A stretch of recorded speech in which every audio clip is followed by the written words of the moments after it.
Huu japo ni muhtasari wa taarifa zote ambazo unahitajika kuzifahamu au kuanza nazo Jumatatu, ikiwa ni pamoja na Iran kusema kwamba Marekani imekuwa ikijaribu kufanikisha malengo yake ya kivita kupitia mpango wa vipengele 15 baada ya kushindwa kijeshi. Afisa wa Iran amesema kuwa mashambulizi ya Marekani na Israel yameua wanafunzi walimu 281 tangu mwezi uliopita, na Trump asema angependa kuchukua mafuta ya Iran na kuashiria kuwa Marekani inaweza kuteka kisiwa cha Kag Island, kituo muhimu cha usafirishaji wa mafuta ya nje.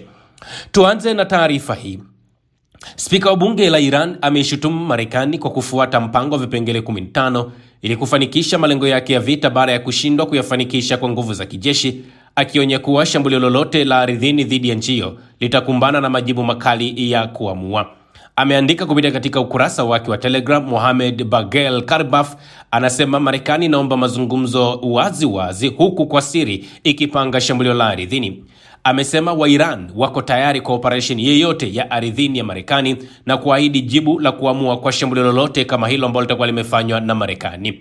Taarifa nyingine ni Iran imesema wanafunzi na walimu 281 wameuawa katika mashambulizi ya Marekani na Israel, ambapo wameuawa katika mashambulizi ya Marekani na Israel tangu mwezi uliopita. Afisa wa Iran amezungumza. Idadi hiyo inajumuisha wanafunzi 222, watoto 4 wa shule ya awali, walimu 48 na wafanyakazi 7 wa staff wa elimu, amesema Hossein Sarek, mkuu wa kituo cha habari na mahusiano kwa umma katika Wizara ya Elimu, akizungumza na waandishi wa habari. Ameongeza kuwa wanafunzi na wafanyakazi wa elimu 185 pia wamejeruhiwa katika mashambulizi hayo ya Marekani. Lakini pia Jumatatu hii kutana na Trump amesema angependelea kuteka kituo cha mafuta cha Iran wakati majeshi yakipelekwa katika eneo hilo. Rais Trump amesema angependelea kuchukua mafuta ya Iran na kuashiria kuwa Washington inaweza kuteka kisiwa cha Kag, kituo muhimu cha usafirishaji wa mafuta, huku vikosi vya Marekani vikiongeza uwepo wao Mashariki ya Kati, kwa mujibu wa taarifa tulizopokea. Ili kuwa mkweli kwako, kitu ninachopenda zaidi ni kuchukua mafuta ya Iran, amesema katika mahojiano na vyombo vya habari, akisema kwamba mkakati huo anaulinganisha na Venezuela, ambapo Marekani inalenga kudhibiti sekta ya mafuta kwa muda usio na kikomo.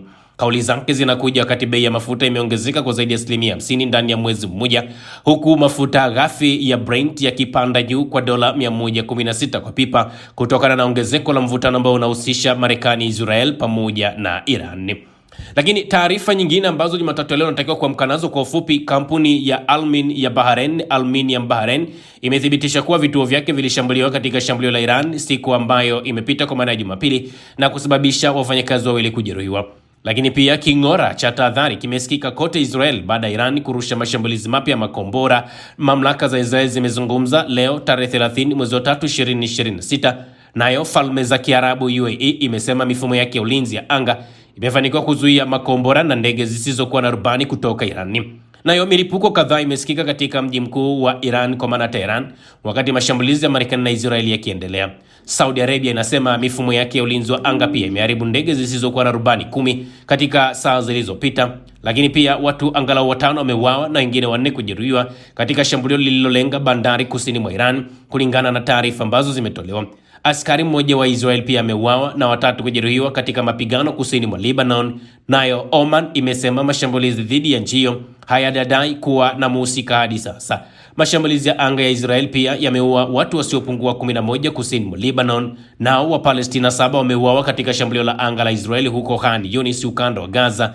Lakini pia Bahrain imesema imefanikiwa kuzuia makombora 174, ndege zisizokuwa na rubani 391 tangu kuanza kwa mashambulizi ya Iran Februari 28. Mamia ya Waisrael wamekwama katika uwanja wa ndege wa kimataifa wa King Hussein huko Aqaba, Jordan. Naye waziri wa mambo ya nje wa Ufaransa Jean-Noel Barrot amelaani kuuawa kwa waandishi wa habari 3 kusini mwa Lebanon. Lakini jengo lililokuwa na ofisi ya Al Arabi Television Network imeshambuliwa mjini Tehran. Waziri Mkuu wa Italia Giorgia Meloni anasema hatua ya Israel kuzuia ibada ya Jumapili ya matawi ni kukiuka uhuru wa kidini, na rais wa Ufaransa Emmanuel Macron amelaani hatua hiyo. Lakini pia askari 10 wa Kuwait wamejeruhiwa katika mashambulizi yaliyofanywa na Iran. Waziri Mkuu wa Israel Benjamin Netanyahu ameamuru kupanua operesheni kusini mwa Lebanon. Pakistan imesema iko tayari kuandaa mazungumzo kati ya Marekani pamoja na Iran, Ubalozi wa Marekani Qatar umepunguza shughuli zake kutokana na kuongezeka kwa mvutano, lakini umeme umekatika katika maeneo kadhaa Iran baada ya mashambulizi ya miundombinu. Lakini International Atomic Energy Agency IAEA imethibitisha uharibifu mkubwa katika kituo cha maji mazito cha Kondab kule Iran.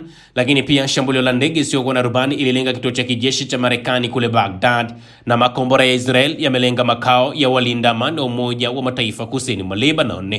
Hiyo ni sehemu ya taarifa ambazo natakiwa kushinda nazo leo. Lakini Trump amesema inaye mpango wa kudhibiti mlango Hormuz, ambapo amesema wameanza kuchukua hatua za kudhibiti mlango wa Strait of Hormuz katikati ya vita vyake na Iran. Alipoulizwa kama Marekani inaweza kudhibiti njia hiyo muhimu ya majini, alijibu ndio, bila shaka tayari linafanyika, akisisitiza utaratibu wa karibu na waziri wa Israel Bwana Benjamin Netanyahu kuhusu Irani. Lakini pia Marekani imeruhusu tenki za Urusi kupeleka mafuta ghafi Cuba, ikivunja zuio la miezi kadhaa kwa mujibu wa ripoti ambazo zimetolewa. Meli hiyo ikiwa na takribani mapipa 730,000 ya mafuta inatarajiwa kufika katika bandari ya Matanzas ifikapo Jumanne ya tarehe 31 mwaka 2026 mwezi wa 3 kusaidia mahitaji ya nishati kule Cuba.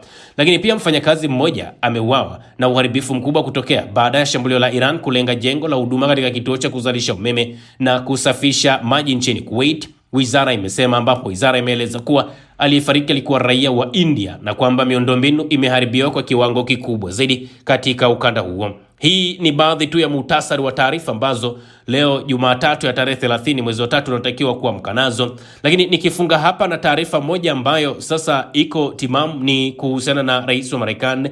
Amesema Iran imeipatia Marekani meli 20 za mafuta kama ishara ya heshima. Hii ni taarifa ambayo imetolewa na rais wa Marekani Trump, ambapo amesema tarehe 29 mwezi wa 3 kwa Iran imetuma kwa Marekani meli 20 za mafuta kupitia mlango wa bahari wa Strait of Hormuz kuanzia leo Jumatatu ya tarehe 30 mwezi wa 3.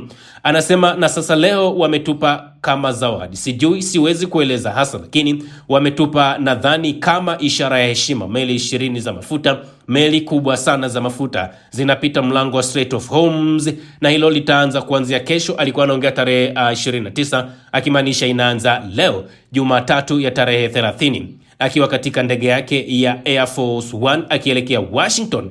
Anasema ningesema tu kwamba tunafanya vizuri sana katika mazungumzo hayo. Ameongeza kuwa ana uhakika mkubwa kwamba Marekani itafikia makubaliano na Iran, lakini inawezekana wasifanye hivyo. Anasema ninaona makubaliano na Iran, amesema, akiongeza kuwa yanaweza kufikiwa hivi karibuni. Lakini pia amesema kuwa Marekani inafanya mazungumzo na Iran kwa njia ya moja kwa moja na isiyo ya moja kwa moja. Alipoulizwa kama bado anafikiri kupeleka wanajeshi wa ardhini, anasema Marekani ina mbadala mwingi zaidi. Anasema tuko mbele ya ratiba katika swala la Irani, tuko mbele ya wiki kadhaa, na tuna kundi, kwa kweli ni utawala mpya, ni kundi jipya la watu ambao hatujawahi kushughulika nao hapo awali, ambao wameonyesha busara kubwa zaidi. Iran Jumatano iliyopita ilikataa mpango wa vipengele 15 uliotolewa na Marekani wa kumaliza vita, ikisema kwamba usitishaji wa mapigano utafanyika tu kwa masharti na muda utakaoamliwa na Teherani. Trump alipoulizwa kama Iran imejibu mpango wake wa vipengele 15, alisema ndio, wametupa sehemu kubwa ya vipengele. Kwa nini wasifanye hivyo? Ili kuthibitisha kwamba wapo makini, wametupa meli zote hizi, alizungumza rais wa Marekani Bwana Donald Trump. Lakini tumeona taarifa ambayo imetolewa na rais wa Iran Bwana Masoud Pezeshkian, anasema hawana mpango wa kufanya mazungumzo ya aina yeyote ile na Marekani, na kwamba wako tayari kwa aina yeyote ile ya makabiliano, iwe ni ground au iwe ni kwa anga au iwe majini. Wa Iran wenyewe wamejiandaa kisaikolojia kuhakikisha kwamba wanakabiliana na hiyo Marekani. Kwa hiyo sijajua Marekani anapozungumza Iran kuruhusu hizo meli 20 kubwa ziende zipite mlango wa Strait of Hormuz kwenda Marekani, sijui anamaanisha Irani ipi? Irani hii ambayo imekataa au ni Irani nyingine ambayo inazungumzwa hapa? Usisahau kusubscribe, like na kubonyeza alama ya kengele. Asante.